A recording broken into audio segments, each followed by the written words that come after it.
তো দেখো ফাইনালি মিশো থেকে অর্ডার করতে করতে আমি বোর হয়ে গেছি, কালেকশন খুব একটা খাস দিচ্ছিল না। তো এখন অর্ডার করেছি ফ্লিপকার্ট থেকে। ফ্লিপকার্ট আর শপি একসাথে, শপি নাকি একটা আছে একসাথে হয়েছে।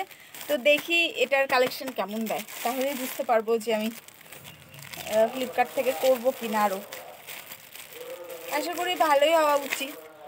কেমন কালো হয়ে যাচ্ছে কেন এটা আবার? কারণ মানুষ এত টাকা দিয়ে অর্ডার করে, ভালো না হলে কি ভালো লাগে?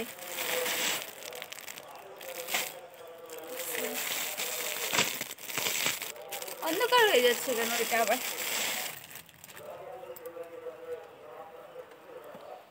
এটা হচ্ছে কুর্তি।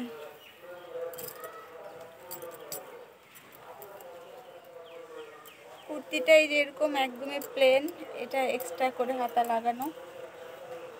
যে এটা কুর্তি গাইস, কুর্তিটা অনেক লম্বা। বাপরে, এক্সেল দিয়েছি বলে কি এত লম্বা দিয়েছে? যাই হোক, এটা প্যান্টটা দেখি। এটা প্যান্ট, কাপড়টা কিন্তু ভালো আছে, লিওন কাপড়, এটা মানতে হবে। এটা প্যান্ট, প্যান্টের কি পকেট আছে? না, প্যান্টের পকেট নেই। নিচে যে এরকম কাজ করা সেম। ওড়নাটা দেখি। ওড়নাটা ভেবেছিলাম অনেক ওয়েট ভারী দিবে, কিন্তু অতটা ওয়েট ভারী না। ওড়নাটা খুব সুন্দর কাজ করা, কিন্তু মেন হচ্ছে এই কাজগুলো থাকলে হলো, দেখা গেলো ধোয়ার পরে সব চলে গেল।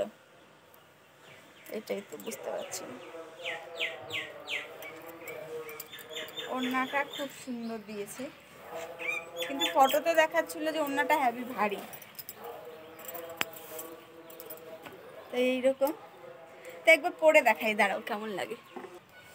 দেখো গাইস, পরলাম, আমার কিন্তু বেশ ভালো লাগছে সত্যি কথা। কালারটাও খুব সুন্দর, এটাকে একটু ফ্রিজ করতে হবে। এই যে ওড়নার ডিজাইনটা হাতাতে আছে, প্লাস পায়ের ডিজাইন আছে, এই যে পায়ের নিচটাতে আছে, এই যেগুলোতে। সেইখানে কিন্তু এমনি সিম্পল সিম্পল হলেও সুন্দর, আর কালারটা খুব সুন্দর। কিন্তু আমি চাইছি যে এই যে ডিজাইনটা আছে না, এই ডিজাইনগুলো যাতে ধোয়ার পরে উঠে না যায়, তাহলে এমনি খুব সুন্দর লাগছে। আর একটু আমি লুজ নিয়েছি, পেছনে যেরকম খাপি নিয়েছি। আমার এল সাইজ হলে হয়ে যায়, আমি এক্সেল নিয়েছি, কারণ একটু ফিটিংস করে নিলে ঠিক আছে। আর একদম ফিটিংস হলে আবার ছিঁড়ে ছিঁড়ে যাওয়ার চাপ থাকবে, সেই কারণের জন্য। তো যাই হোক, আমার পছন্দ হয়েছে, সিরিয়াসলি খুব ভালো লেগেছে। আর এটার দাম পড়েছে 460 টাকা। 450 টাকা ছিল, আরও 9 টাকার মতো ওটা এক্সট্রা যারা হ্যান্ডেলিং করে তারা নেয়। এই হচ্ছে ব্যাপার, বেশ ভালো লেগেছে আমার, সিম্পলের মধ্যে সুন্দর।